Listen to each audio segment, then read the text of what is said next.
Hello. Today, I'm going to show you an awesome unboxing video by me for you. Today, let me introduce you the brand new nice device, Apple iPad Pro.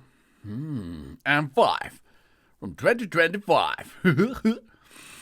This iPad Pro is power. Because of the M5 chip, furiously fast. That's the next giant leap for AI on iPad. And it works with iPad Operating System 26.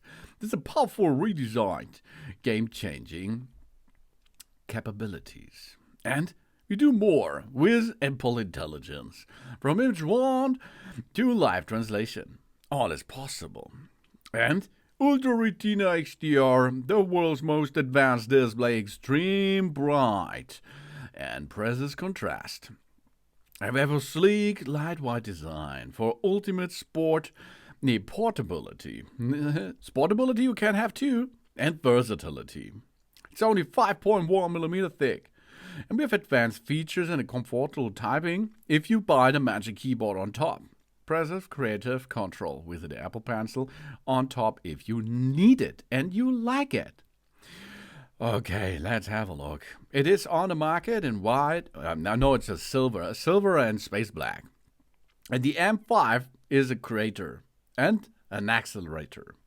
Because the M5 chip push the limits of what's possible on iPad Pro to drive performance and evidence like never before. The next generation 10-core GPU, graphics processing unit, with a powerful new neural accelerators, dramatically speeds up the AI tasks. From large language models, this is our LLM, token generation, to generative imagery. And the multi-threaded CPU performance and the faster memory delivers a breakthrough speed for our workflows. That means up to 6.7 times faster against the M1 and 4 times faster against the image generation with the M1. And the iPad Operating System and apps come on top. This is the tour, the workforce. The iPad 26 Operating System introduces stunning new design with liquid glass and game-changing enhancement that put the iPad Pro productivity on a new level. Imagination, intuitive windowing system gives us to create the power and the flexibility than ever before. That's RAM Pro apps. It's play the high-performance games. And it take on the creative projects of any size with an intuitive touch-first experience. That means we have next level productivity. We open more windows at once, resize and rearrange them to away and split the screen into third quarters. And intensive task run behind the scene with the background tasks. And we can easily manage everything that's running with live activities. And it capture and edit smart HDR images, which we can send and up to 4K Pro resolution videos. Open and manipulate large 3D scenes. And it run more complex AI models, all with the Pro apps. And Apple Intelligence works hard, and we take it easy. The iPad Pro is built for Apple Intelligence. Create, communicate, and get things done effortlessly with a groundbreaking privacy protection at every step. That means Apple Intelligence means AI for the rest of us. We do more. With the help of Siri and ChatGPT, we explore new visual styles and image playgrounds. We ask questions about photos and documents and leverage the additional expertise. And accelerate our workflows with shortcuts, intelligent actions that can summarize the text, create the images, What's happened to Apple Intelligence models? So now let's have the call of our basic instruction how to use your new Apple iPad Pro M5 from 2025 with the iPad operation system 26. Yeah. First step is, of course, we can switch on and off by using that button over there. Switch on, switch off, then slide up and you're in. If your Face ID is there or your passcode, you enter the passcode. Then use your fingers. This is the home screen, yeah? The home screen. This is the home for you. And on the home screen, there are widgets and apps. This here, this little stuff here, these are apps. For example, the App Store. This brings you millions of apps which you can download and use. Games, books, television, settings, Face ID time. This is for Face ID, communication, face-to-face, files, operating files, maps for navigation, home for smart home and camera system and something else. On the bottom side, we have here the favorite apps. That means there you can make messages. This is the browser to go to the internet. This is iTunes, Mailbox, calendar, photo app, and so on.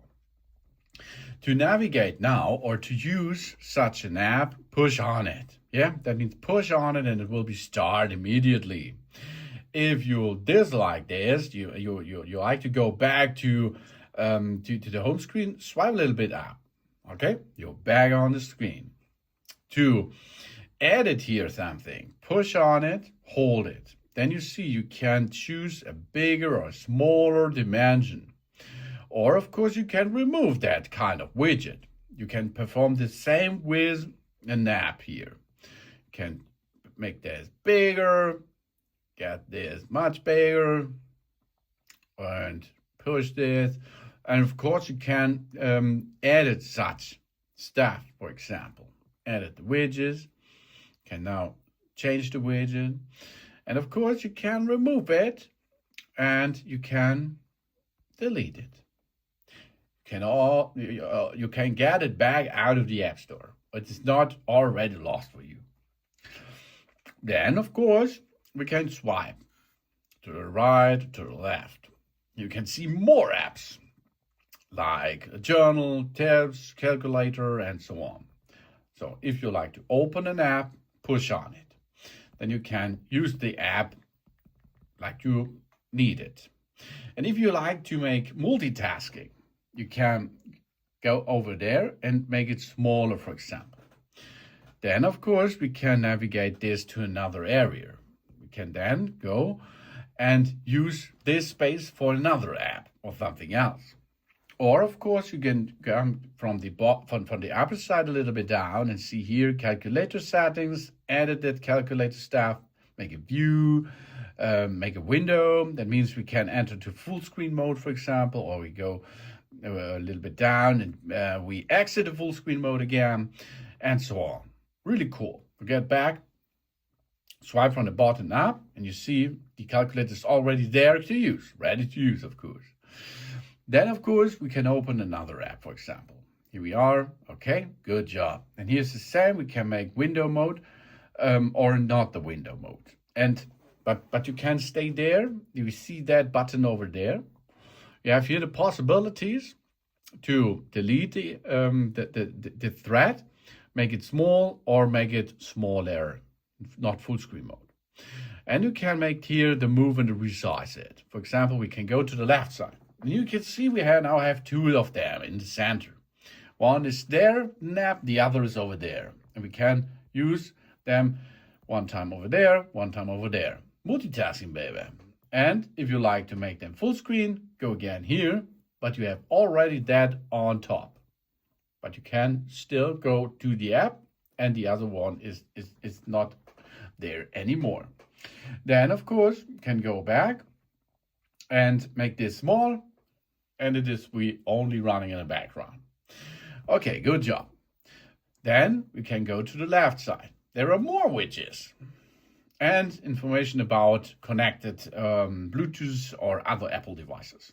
Use the same push on it, remove the widget, push on it, for example, and change the size and push on it and edit the home screen, for example. And then, of course, we can grab one and pull the app to another location and let it drop there where you like, or drop it over another app. And then it will be makes automatically a folder for traveling, for example. Push again, and you're back in the standard way. Go from the upside down, and you see this glass effect. This means we are now entering to the lock screen, and the lock screen comes with the notifications and something else. If you go on the right upper side, swipe down a little bit there, you have here shortcut stuff to navigate to plan mode and make other stuff possible here. You can enter controls like you need it. If you go on the right side, you can choose or can get into the app library. The app library contains all sorted in folders, apps which are installed so far. Good job, hey? That's easy, wasn't it? That's really easy, huh? To swipe between different apps which are running in the background, swipe app in the center, and then you will see here are 3 apps running in the background, for example. To shut them down but not delete them, swipe up, and the apps are then not running anymore. If you like to change something, go to settings. Then you can see software updates, and here you can see, of course, Metro accessories, screen capture stuff, background, and so on. Language, region, accessibilities, Apple Intelligence, you can choose here, control center, and so on. Here is the control, the general control of everything, what you like to perform. Of course, you can go and make this gesture to open all of them, and the gesture of navigating 3 fingers on the side. Then, of course, what's going on you can perform is with that device is, of course, you can use this with a Magic Keyboard. You can see now I am using the Magic Keyboard with controlling that iPad Pro now. That's possible. But for this, you have to enter to dock this system onto a Magic Keyboard, for example. That means you can use an external keyboard and a holding feature. What's going on? I think that's enough for a basic instruction of navigation. You have a lot of possibilities here with a lot of apps, with a lot of smart stuff is coming in the future, of course. Let's have a look to the Apple Intelligence and Siri. You can see you can choose the language, you can talk to Siri, you can choose the voice of Siri. Of course, you can make suggestions which they made for you, and of course, you can choose the apps which are on the computer, not on the computer, on the iPad, and what we can do with the Apple Intelligence services with that. That is how to use your iPad operation system 26 in the center, of course. You can, of course, switch down the system every time if you go volume up, volume down, power button, keep pushing, and slide to power off. Easy, huh? Yes. After this, you have to enter the Face ID passcode again to enter back into the system. Really cool. So, thanks for watching. Please subscribe me and give me a positive feedback. And of course, I hope to see you again on my channel. Sun.